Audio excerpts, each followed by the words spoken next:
ballroom, it was showing that the sessions will start at 1:15, but in your app or outside it says 1. So I'm good either way.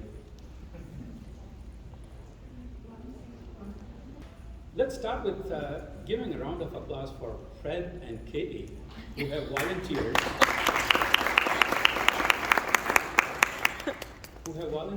To record this session. By way of saying this, I'm also asking your permission if it is okay to record this session. Yes. Great. Fantastic. Agile DevOps DevSecOps numbers, metrics, let numbers tell the story. I am Jagdish Carrera. Thanks to organizers of Global Scrum Gathering for this opportunity. And thanks to all of you for showing up here. I know at this hour, there are several other insightful sessions that are going on. In fact, I want to attend some of them, but I have to be here, so I appreciate that. We have been on our transformation journey for now a number of years. And all the senior leaders and business owners are asking, what have you done for me? Show me, what have you done for your journey? When it comes to metrics, I have been observing that the conversation has improved over time. However, some senior leaders and business owners are still asking for 3 words. Give me everything faster, better, and what's the third word? Cheaper. Close. They used to say that, but once they started seeing the exponential rising inflation, they stopped using the word. And also some people felt that, I don't want to sound cheap. So they have used, the third word is predictable. Third word is? Predictable. I know many of you do not like that word. In fact, what you say is, I'm anything but predictable. Look at my profile on social media and the dating site. It says spontaneous, adventurous. Nothing but predictable. But your business, they want you to be predictable. They want you to make commitments and deliver on those commitments. So that's one aspect that senior leaders want to see us. What are other things that senior leaders are looking in us? They are looking for faster go-to-market. They are looking for innovation. However, all these things make our life, which is team member, agile team, program team, portfolio team, make life difficult for us. Because we are not hearing on how should we become predictable. How should we are not getting that guidance. In fact, I recall some of these senior leaders that I've talked about, what they are saying is that by now, you should know what you have to deliver. In fact, I'm going to recuse myself from coming to your multi-day planning event. Some of you call that PR planning, because I don't have time for you. By now, you should know me. By now, you should read my mind. By now, you should know what I want from you that you have not delivered on. It's like, if I was to compare this to our social side, it's like your significant other asking you, surprise me, your anniversary is coming. They tell you that not only surprise me, delight me, take my breath away. There was a time when your significant other will give you some hints as to what they want for your coming up occasion or anniversary. And if you got the hint, great.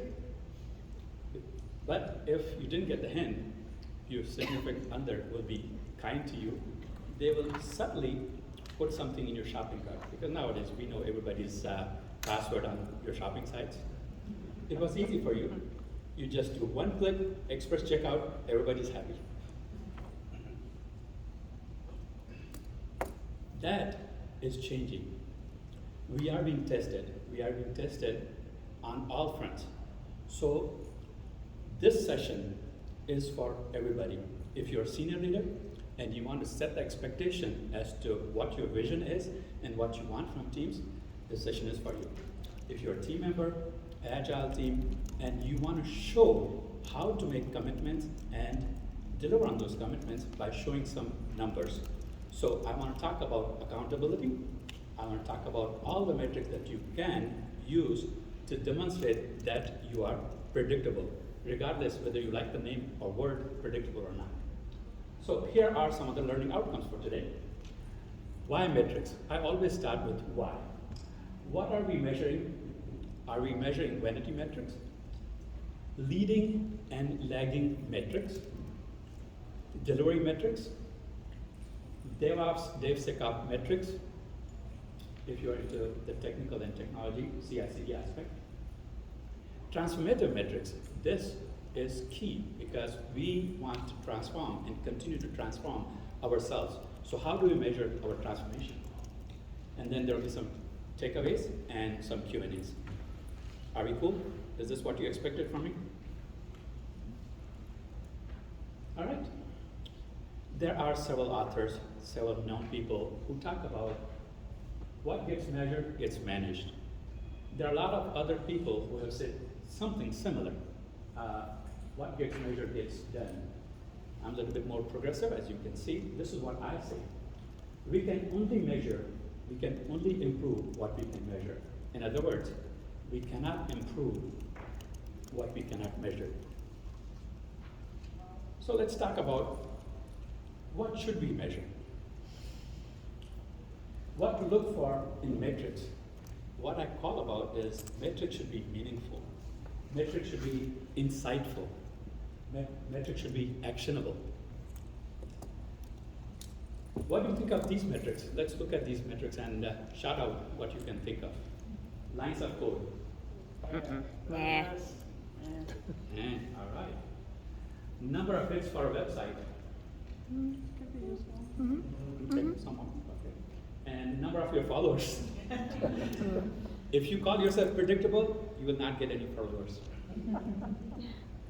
By way of metrics, are we micromanaging? We have to ask ourselves.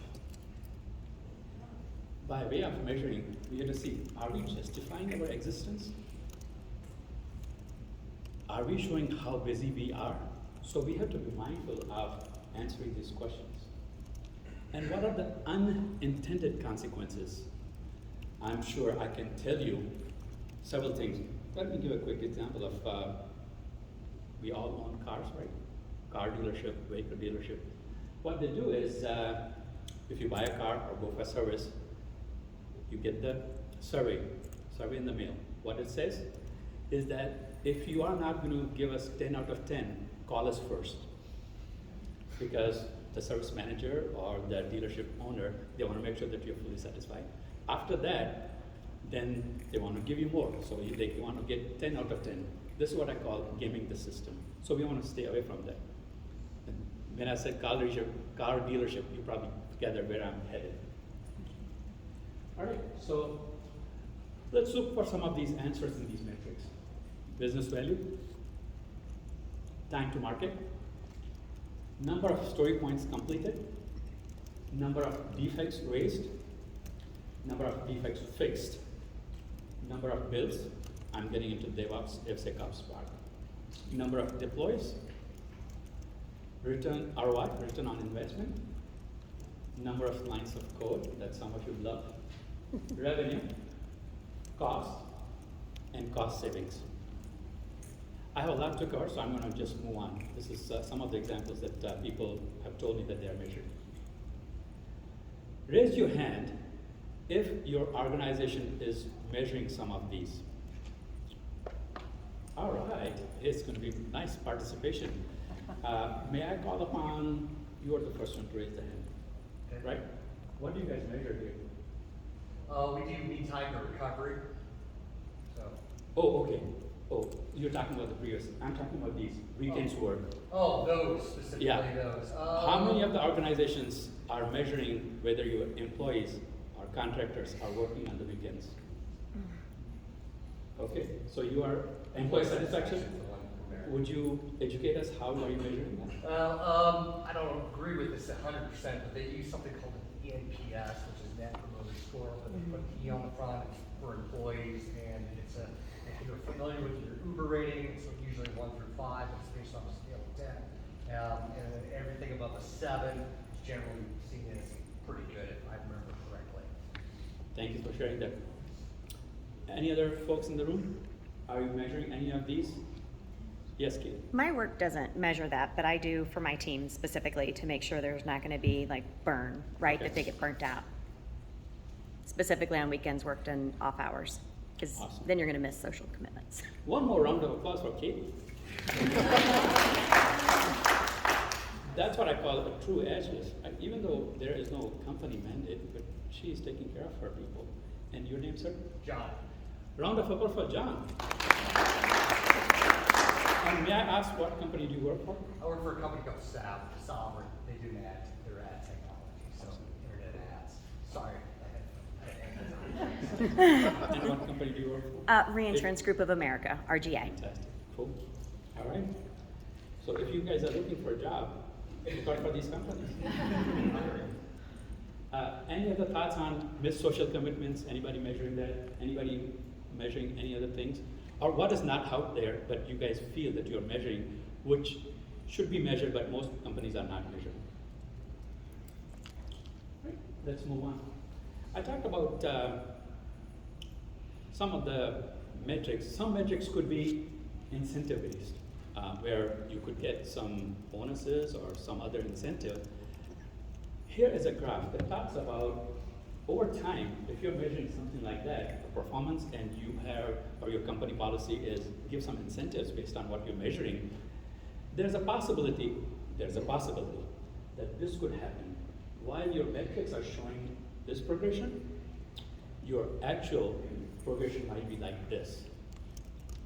Can someone think of some examples that could lead to this situation? Lines of code. Lines of code, all right. Your name, sir? Bryce. Bryce, round of applause for Bryce. Can you explain how you feel that this could happen? Yeah, because I mean, you're incentivizing developers to write More lines. more lines purely to meet a metric, And you whether can or put a lot not it's of fluff in actually there. necessary to get the job done. Sounds good. Any other examples? Yes, sir. I've seen the same thing with story points. Story points. Yes. Yeah. And your name, sir? Mark. Mark, round of applause for Mark. And could you substantiate about story points? How does that happen? Yeah, I mean, in this particular case, they were sort of contractual incentives around like the number of story points produced per PI, and that number kept going up, and users got less and less happy with it. It was an inverse relationship to value. So, ladies and gentlemen, unintended consequences of metrics which are incentive-based. So, be mindful. All right, next I want to talk about trust, transparency, and acceptance. It is clear that we want to have a full disclosure. The full disclosure comes so that you want to avoid all these gaming of the metrics, right? So you want to have a full disclosure. You want to have an open door policy. Anybody who's working hard, they can go and walk in Katie's office and say, you know what, I work so much, I need a day off. And Katie would be nice. Individual empowerment, and then fiscal accountability. I talked about what leadership is asking for. They are looking for, as if you're managing your own money, as you're spending the funds. That is key for transparency. And leadership also should be transparent to you. They should be openly sharing some of these numbers so that transparency builds trust, and the trust leads to acceptance. And the trust, what I'm talking about is that, again, you want to make sure that you believe in leadership, because if they're open and transparent to you, you'll start believing in them. And at the same time, we owe it to leadership and the businesses that at the beginning of iteration, we said we are going to deliver X number of story points. On the last day of iteration, it is our commitment to deliver on those, and that builds the trust other way. So we want to make sure that there is a trust both ways. And and then it comes to acceptance. Because once we are at that level, then acceptance is the next progression of our maturity. We want to see that there's acceptance of ideas, there's an acceptance of each other, right? And our roles in organization so that we can tell, hey, we are being innovative. So these are some of the thoughts about trust, transparency, and acceptance. Vanity metrics, as the name says, these are metrics. They are designed to be impressive. They are hollow metrics. You could say a lot of things about these metrics, as it says, vanity. You can make look a cat, a lion, with these vanity metrics. So here are some of the examples. Number 6, downloads, registered users, so many tweets per day. And I know you are familiar with that fast food company, they keep saying this, so many millions or billions served. So how do we identify them? If some of the metrics that let you decide and come up with some business outcomes, they are not vanity metrics. They are actionable, they are insightful. So watch out for those vanity metrics. Next, I want to talk about lagging and leading metrics. So here's a participation from you. I'm going to share something and I want you guys to tell me why they are lagging or leading. Features delivered in a release. Lagging. Cool. You're right. Healthy product backlog. Any others? It can be leading. It's leading, right? Because you want to make sure that you plenty have working. stuff to deliver. Stable teams. Yes. Leading. Moral survey and exit interviews. Yeah, lagging. Lagging. I think exit interviews Morale. should tell you. No. People have left or they're resigned. Built-in quality. Leading. Limited or no impediments. Leading. All right. Yeah.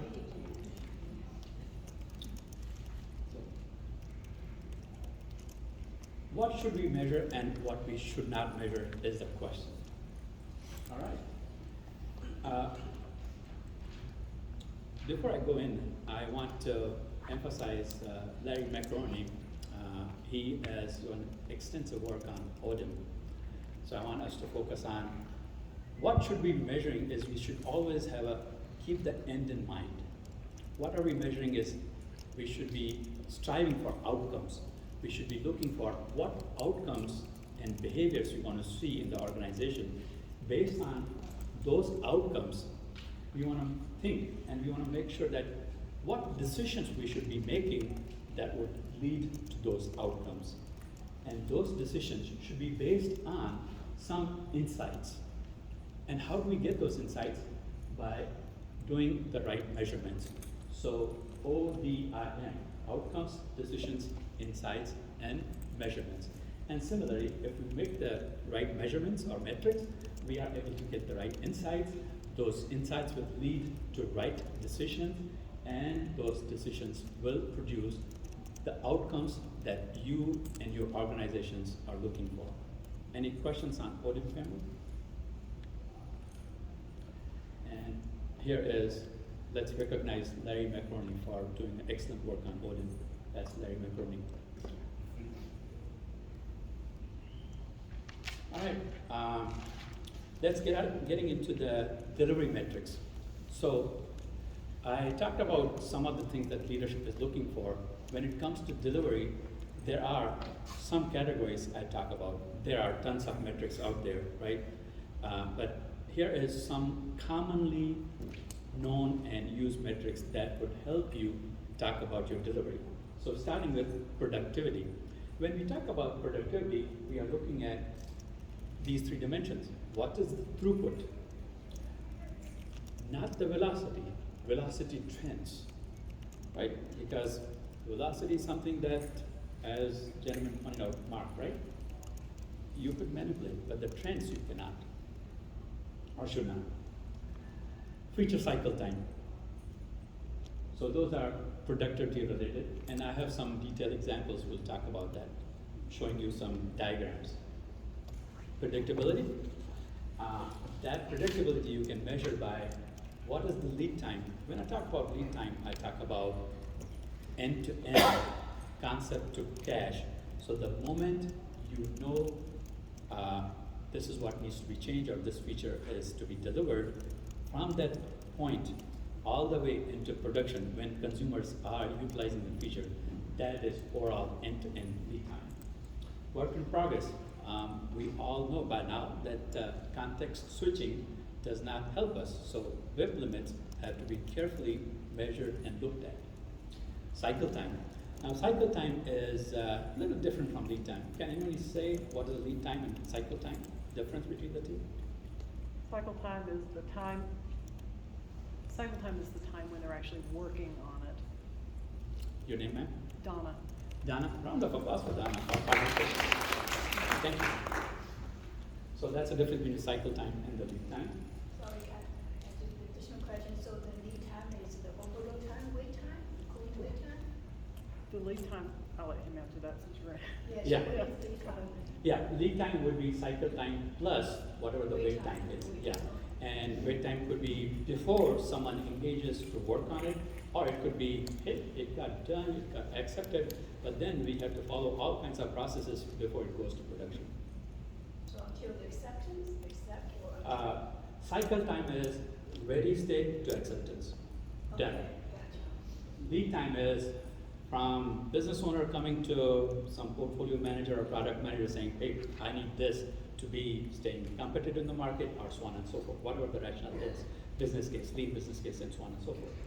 But starting from that point, all the way into production, when consumers are able to use that feature, that's what the overall concept to cache total lead time. Everybody clear so far? All right, responsiveness. This is the key metric because Agile started, remember, we felt that the needs will be changing and then we have to respond to changes. So the responsive is measured in queues, or how long the queues are. When the scope changes realized or is brought to the teams, how soon they are able to respond and adjust themselves so that they work on the most important, highly prioritized feature or need. So that is, then I'll talk about cumulative flow diagram. I think it's a comprehensive diagram that gives a big picture. So that would eventually lead to responsiveness, or we can see how responsiveness impacts the CFDs. Quality. People who are passionate about quality, please come join me tomorrow at 2:15 in room silver. I'll be talking a lot about quality. So in a nutshell, here I'll talk about the psychometric complexity, defects, and the code coverage. Those are some of the good indicators that would give you a view into quality. Any questions so far? Yes, sir. I may have missed it, but is,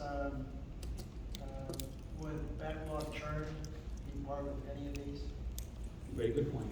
That would be here in the responsiveness. Good question. Any other comments, questions? Now what I'm going to dive into is I talked about, and I'll show you some examples of these. Here is a throughput. I know it's hard to read in the back, but the green obviously is good. That tells you what has been completed, and what is blue is what is in progress, and other gray is what is not being touched yet. So in the throughput, what we are looking for is time box over time box.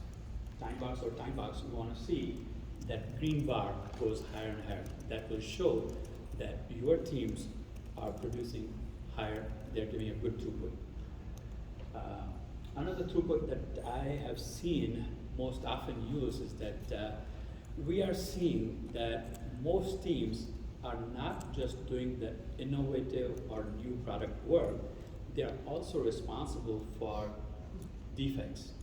So in this particular view, I have given a bar.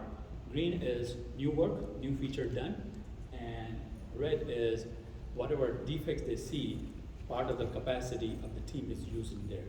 So even in this case, regardless, the throughput is increasing, whether they are working on total innovative work or addressing some of the defects. So here also you'll see progressive way of increasing throughput. Velocity trends, again, here we are seeing the velocity is increasing over time. Burn-up is another example. Responsiveness. I talked about responsiveness, and gentlemen, your name, sir? Mel? Oh, Mel, yes. Yeah, okay. Here is something that change in scope, or the backlog churn is something here. Here, what we have depicted in this is that when we got into a time box, and again, whatever framework we are using, time boxes, iteration, or quarterly program increments, so on and so forth. So whenever we see there is a baseline that teams commit to, and then the new work comes, which is unplanned work, and due to the higher priority, that gets bigger priority, and then people work on it. So this way, if you measure, you will be able to measure what was committed at the beginning of the time box, and whatever the churn happened or reprioritization happened, and if you are able to show in that green bar, that is something that came after you committed and you were able to finish that. And that's how we measure responsiveness. Here's another way to measure responsiveness. Okay, so at the beginning, say you were committed to X number of story points. As you were progressing through the PI or a time box, you were added on or given additional, say, 11 story points worth of work. And then at the end, what you did was there's a percent allocation of what was already committed that you finished, what new thing came that you finished. So that's how you can look at how are you addressing unplanned work that for some reason came into the time box with a higher priority, and then your teams were able to finish it. So that's how we measure responsiveness. Here's another view of responsiveness. Feature cycle time. So this is basically looking at from end to end, from the ready state to completed or accepted state is the cycle time. You have a question? Yes, so go back to the other one, responsiveness. So what about, I don't know if you talk about it, but you said talk about changing scope, right? Changing so scope. How about the changing priorities? You measured, okay, so this number one, okay, how long did you finish? Yeah. What about the changes in priorities? Yeah, that also falls into the similar time frame or similar dimension, right? So at the beginning of a time box, you were given, say, 5 backlog items, Right. okay?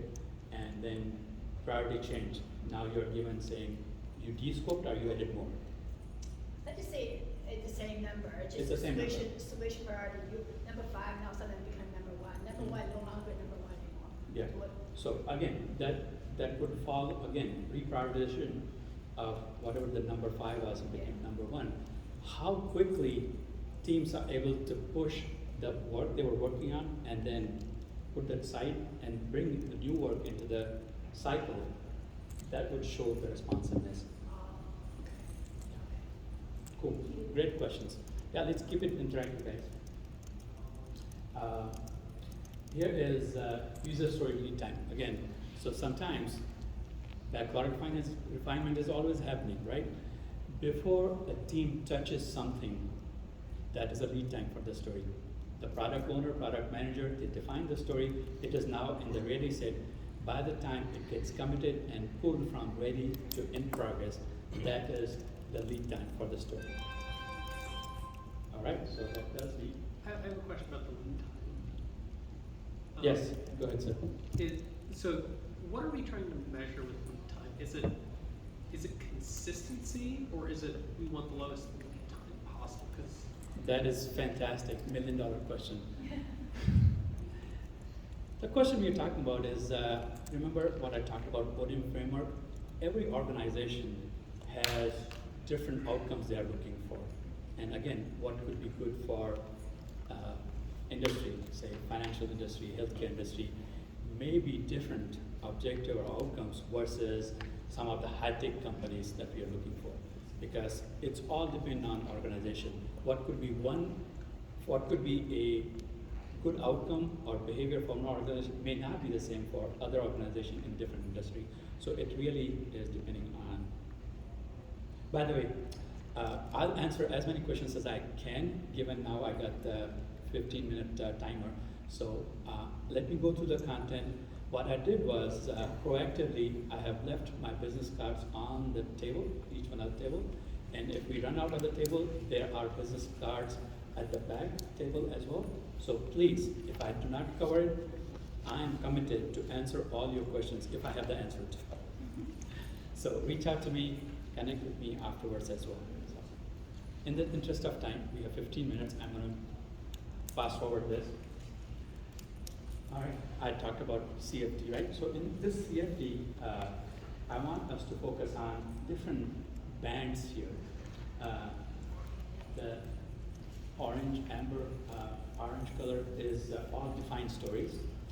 Yellow is defined but in progress, so people have pulled, teams have pulled and working on it.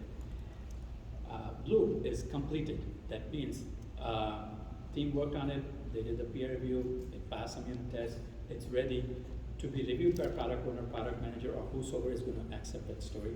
That's what they're completed. Accepted is all those things have happened. Product owner, product manager, whosoever the acceptor is, they have seen the demo and they have validated it, and now they are in the accepted state. So that is a good comprehensive view of where your work is in the work management system. That's a CFD, guys. That's another CFD view in different way. This is the release level. That was at the iteration level. I talked about quality, and again, I'll jump through quality a lot because I do have a talk coming in tomorrow where if you guys are passionate about quality, please do not miss it. It's called Extreme Testing Practices, Bugathon, Bug Bashes, and Ensemble Testing tomorrow, 2:15 in Silver. Here are some of the quality defects that we have looked at, how they are progressing toward the time box, and how teams are finishing those up. That's quality metric in number of defects, how we are addressing them toward time box. All right. Here's another measure of quality is psychometric complexity. Anybody using psychometric complexity? Familiar with it? All right, okay. Basically, we are looking at how maintainable your code is. Okay, so we are looking at the complexity of the code so that we can say that if you look at the code, you scan the code, and by the way, you don't have to do manually. There are so many tools available that would do it for you. They're looking for the loops, they're looking for branching, they're looking for these, depending on the language you're using. It is looking for if then else, if you're looking for loop, looking for do while, and all that code, and giving you stats on how maintainable is your code, because you know that the change is constant, right? You are going to maintain that code. There will be changes. So let's look at some of the measures of psychometric complexity. These tools give you these numbers. By the way, here is a formula as well. If you want to look at calculating yourself, M is equal to number of edges minus nodes and exit nodes. That is all the code syntax for you. If your numbers are between 0 and 10, you have minimal risk. That means your code is easily maintainable. But if your score is over 50, you will have a really good, you can pay your coders a lot of money to work on that code. Any questions on complexity? Cool. All right. Here are some other metrics that I briefly talked about. There are 4 dimensions in this particular chart. We are looking at productivity, which we talked about, and the second dimension is predictability, on how you have been making and meeting commitments. That is predictability. Quality, we just talked about, and responsiveness, how quickly you are able to switch between responsiveness. All right, so those were all delivery. Let's talk about DevOps metrics. In terms of DevOps, people who are using CI/CD and your agile journey is now on steroids, you have started incorporating DevOps practices, these are the metrics you should be looking at. Lead time, so that is the time to market. Deployment frequency, how fast you are deploying code in production. And there are some other methods that you can use to promote on a regular basis. Some companies, again, depends on which company you're dealing with, there could be multiple deploys in like minutes, right? So we are looking at those frequency of deployments. Release net promoter score, that is NPS, but more at the release level. Then failure rate, right? If you are doing multiple deployments, you have to be mindful and measure how many of those deployments that you did failed, and you have to recover from that. If you failed the deployment, first of all, how long does it take for you to recognize that something went wrong? And then, how long it takes for you to restore and recover from that build? So, mean time to recovery, mean time to detection, those are some of the numbers or measurements you'll be taking when you are trying to restore failed deployment. Any questions, comments on DevOps metrics? How many of you are using CI/CD and would benefit from these kind of metrics? All right, Matt, you're not spoken. Please tell us, educate us. We're currently actually tracking all of these. Oh, okay. Not the release net promoter score, but we are tracking deployment frequency. Awesome. And it's been huge because teams that we're going through major migrations, moving from monoliths to AWS cloud, and the ability to see progress in these metrics, getting to a point where they're stable as opposed to looking for exponential growth, has been really powerful for the teams to see really the impact that they're having with all the work that they're doing during new factors. Fantastic. And your name, ma'am? Rachel. Round of applause for Rachel. All right, in the interest of time, I'm going to skip this one. Because I talked about what the cycle time is, what the lead time is. This is a picture view of what the cycle time and the lead time is. Then we have some of the dashboards. I want to kind of quickly go through these so that I get to the takeaways and keep some time for Q&A as well.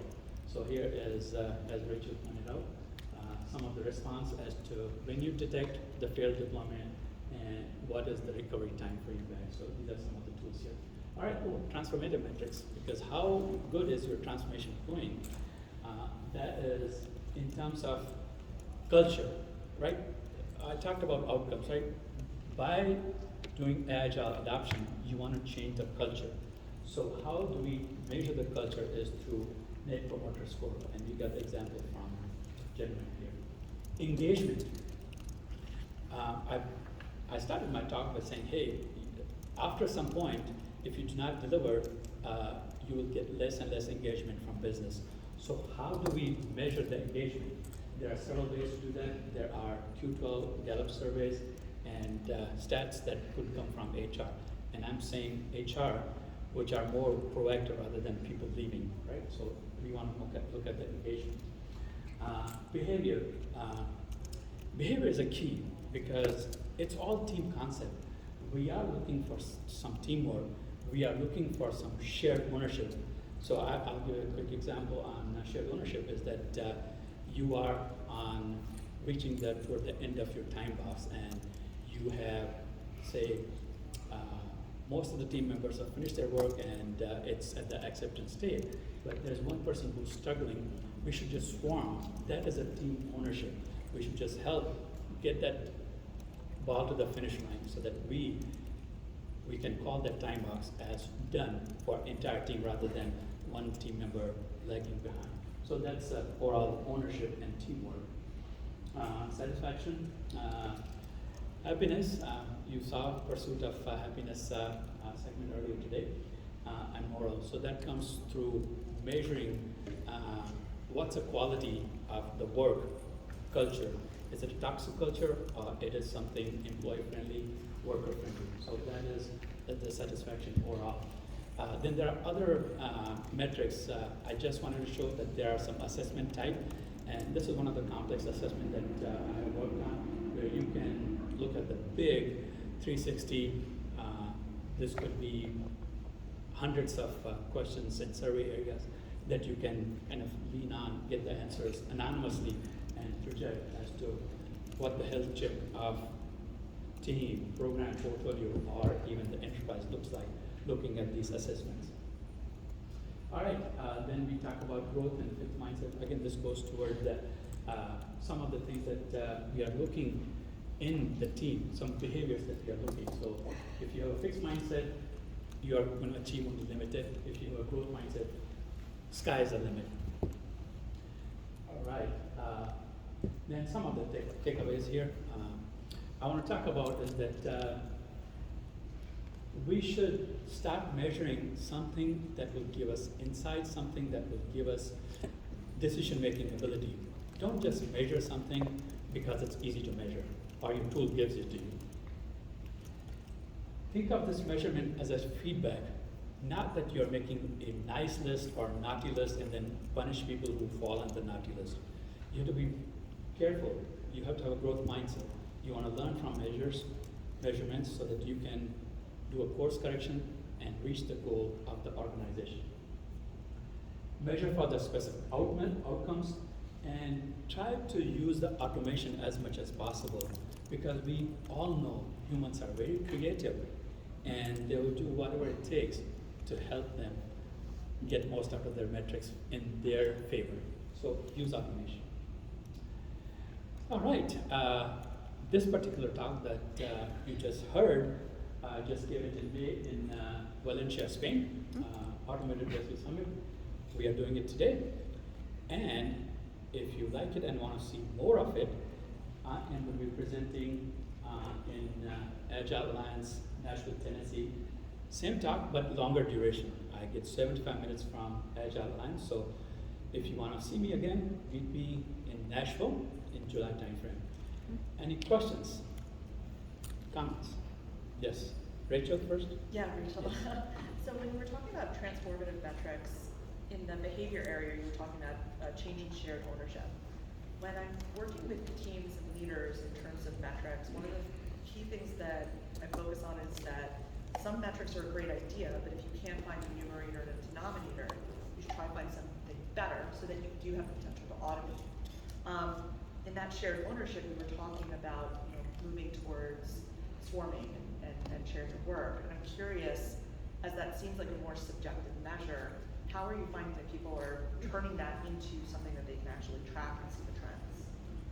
Rachel, I wish I had more time. First of all, it's a great question. I'm going to give a couple of examples on how do we do this. But again, we can take it offline and answer more. So you're absolutely right. Those kind of things are subjective, and maybe someday I'll come up with some tools and make a lot of money. But there are some anonymous surveys that we can lay down. And then what we believe in is coaching.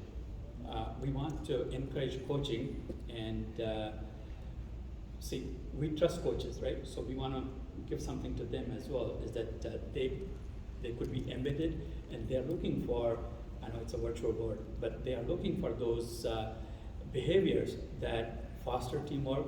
And again, coaching goes a long way. They should also promote that, right? So if we start rewarding heroism, oh, this person, versus reward system, which is team-based. So those are some of the things that would help us promote that shared understanding, shared ownership. So this is a great topic, but we can talk offline. In the interest of, there's a gentleman behind you who has a question as well. So for DevOps, do you do any measurement between code was released to production and users start using it? So when you were doing DevOps, you have a situation where number of users, you do it too fast, not able to train our teams, or we don't want functionality changes fast. So for the nightmare to manage feature flags, those users wanted, so they wanted how often they release and so on. Okay. if I understand your questions correctly, what I'm sensing is this is toward the management of change on how you are preparing the organization to take on that new functionality, new features, and managing that change. You are making sure that people are educated enough so that they can consume that new features. Is that what you're referring to? Okay, fantastic. So what we are trying to do is, I believe there was some questions about that talks about saying it was related to lead time, overall end-to-end delivery, and there's a cycle time. So we have to budget in that time, which I call end-to-end concept to cash. That time accounts for these kind of things, changes as well, because we want to make sure that the new features that we are about to deliver, first of all, people know about it, the consumers, the end users, the personas that we are developing these new features for, and we have built enough collateral. I hope all that you're building is intuitive, that it doesn't require training, but that's nirvana, right? There could be possibility that you would be developing that collateral, which is I call training, to consume those features in a better way if your system is not intuitive. So those are some of the activities your product managers and product owners should be doing after they have seen a successful demo of, hey, we now accept this functionality, but before it goes out to production, we have to do these extra set of steps so that our personas, our end users are ready to consume that new feature, new innovative feature that we are delivering. I hope that answers your questions, but we can take it offline as well. All right, any more questions?